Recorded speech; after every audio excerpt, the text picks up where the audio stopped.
Good morning students. So we were studying lesson 1 of civics class 6. So I'm continuing the same chapter. तो इसमें हम आगे पढ़ रहे हैं inequalities and constitutional provisions to safeguard them. तो जिस जिस तरीके से भेदभाव किया जाता है हम लोगों के साथ वो इसमें बताया जा रहा है. तो अनफॉर्चुनेटली आपको देखिए चैप्टर में बताया गया है that people are facing of the downtrodden are being exploited and ill-treated by the rich. The followers one religion look down upon others. People speaking different languages have issues. The men folk are exploiting the women. तो यहाँ पे आपको inequalities बहुत तरीके की बताई गई है. रिच और पुअर का डिफरेंस बहुत ज्यादा होता है तो वो एक दूसरे में डिफरेंस समझते हैं. कोई भी एक धर्म के लोग दूसरे धर्म को नीचा देखते हैं. ठीक है. बहुत लोग जो एक तरीके की लैंग्वेज बोलते हैं उन्हें दूसरे लैंग्वेज से कोई ना कोई प्रॉब्लम होती है.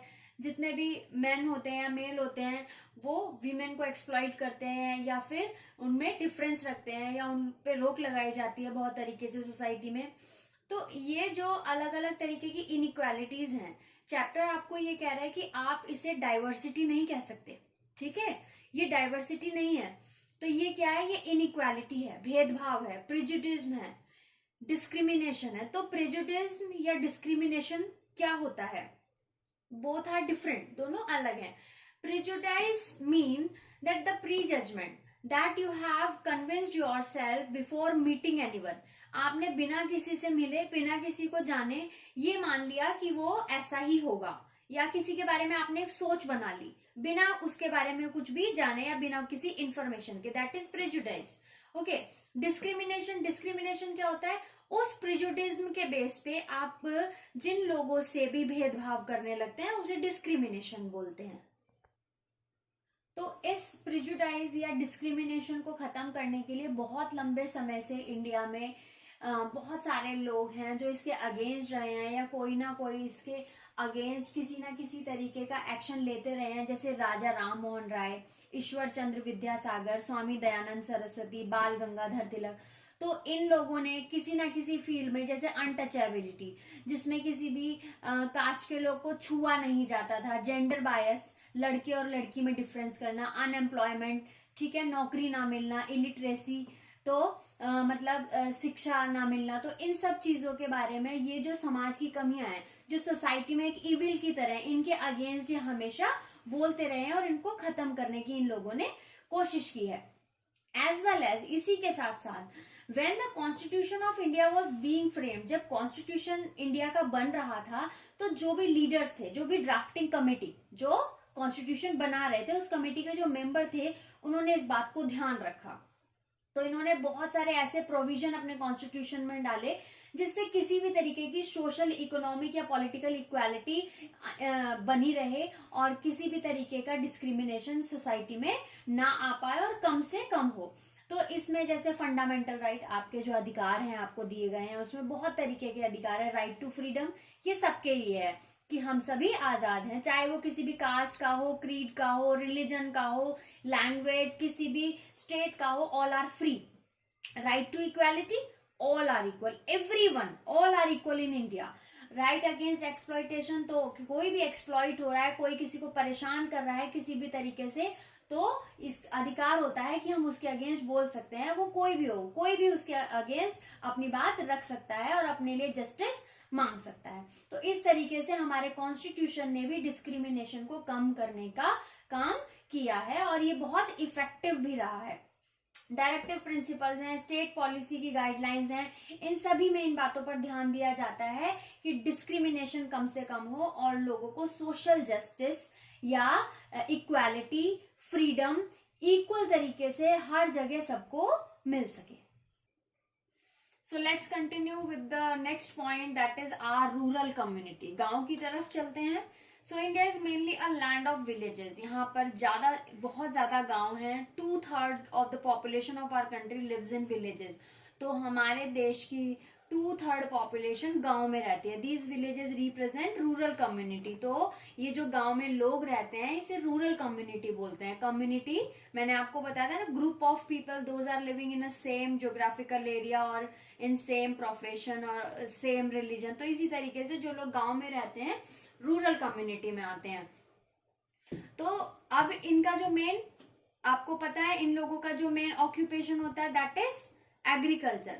ये इन लोगों का मीन्स ऑफ लिवलीहुड है, इसी से इनकी लाइफ चलती है, इनकी अर्निंग होती है।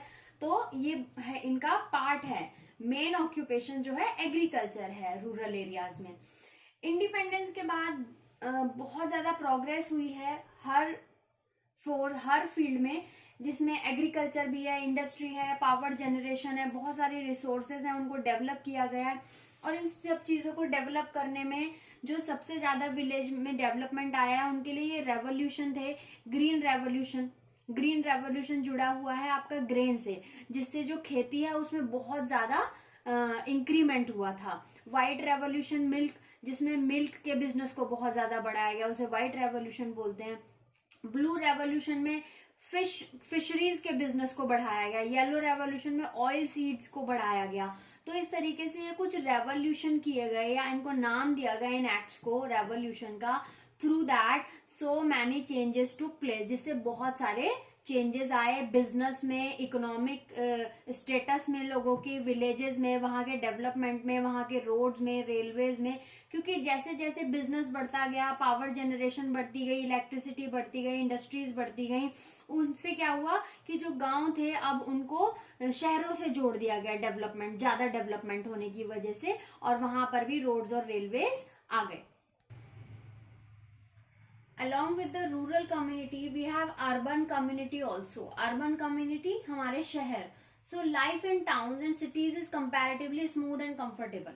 तो आप लोग सभी शहर में रहते हैं, and you better know that you are accessible with electricity, drinking water, dispensaries, hospitals, school, colleges, availability of goods, daily requirement, food, textile, hardware. आपको इजीली यहाँ पे मार्केट में सब कुछ मिल जाता है, वट एवर यू वॉन्ट, जो भी आप लोग चाहते हैं। तो बेसिक अमेनिटीज, जो भी आप लोगों की बेसिक जरूरतें हैं या जो लग्जरीज हैं, वो सब कुछ आप लोगों के पास होता है। And more over it is easily available in cities. तो अर्बन कम्युनिटी में ये सब चीजें आराम से मिल जाती हैं। तो इसी डेवलपमेंट की वजह से यहाँ पे ट्रांसपोर्ट भी बहुत ज्यादा बढ़ा हुआ है। ट्रांसपोर्ट ज्यादा बढ़ने से रोड्स क्या है, ओवर क्राउडेड रहते हैं। यहाँ पर डिस्पोजल वेस्ट बहुत ज्यादा होता है, प्रॉपर सैनिटेशन और ड्रेनेज की कमी होती जा रही है, क्लीन ड्रिंकिंग वाटर की कमी होती जा रही है। ऐसा क्यों हो रहा है? क्योंकि जो सिटीज में इतनी जो फैसिलिटीज मिलती हैं उसकी वजह से जो विलेज पीपल हैं, रूरल एरियाज के जो लोग हैं, वो भी अट्रैक्ट होते हैं सिटीज में आने के लिए, क्योंकि उन्हें यहाँ पर जॉब मिल रहा है, यहाँ पे उन्हें फैसिलिटीज मिल रही हैं, एजुकेशन मिल रहा है, और they are free to do whatever they want. तो इन सब चीजों की वजह से, बेसिक अमेनिटीज की वजह से most of the people are attracted to the urban community. तो जितने ज्यादा क्राउड बढ़ता जा रहा है, जितनी ज्यादा पॉपुलेशन शहरों में बढ़ती जा रही है, उसकी वजह से प्रॉब्लम क्या आ रही है? Roads are overcrowded, city waste, lack of sanitation, drainage की प्रॉब्लम होती है, क्लीन ड्रिंकिंग वाटर नहीं मिल पाता है। तो इन सब चीजों से सिटी लाइफ डिफिकल्ट होती जा रही है। सो कंक्लूडिंगली, the chapter is conveying you the message that you need to handle such type of conditions yourself. आपको इन conditions को अपने आप ही manage करना पड़ेगा।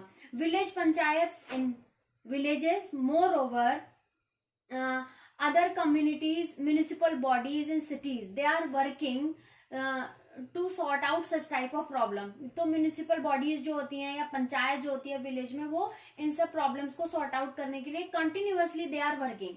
लेकिन इनके साथ साथ आप लोगों को भी वर्क करना है। You need to save water, you need to reduce the waste. आपको वेस्ट कम करने की जरूरत है, पानी को बचाने की जरूरत है, इलेक्ट्रिसिटी को बचाने की जरूरत है। आपको दूसरों को एक्सप्लॉइट नहीं करना है, एजुकेशन बढ़ाना है, अवेयरनेस बढ़ानी है। तो इन सब चीजों से क्या है, we can manage and balance the urban community and the urban society. तो इस तरीके से हमने इस चैप्टर में अर्बन कम्युनिटी, रूरल कम्युनिटी के बारे में पढ़ा और अलग अलग तरीके की सोशल कम्युनिटीज के बारे में जाना। तो ये था कम्युनिटी चैप्टर। Thank you.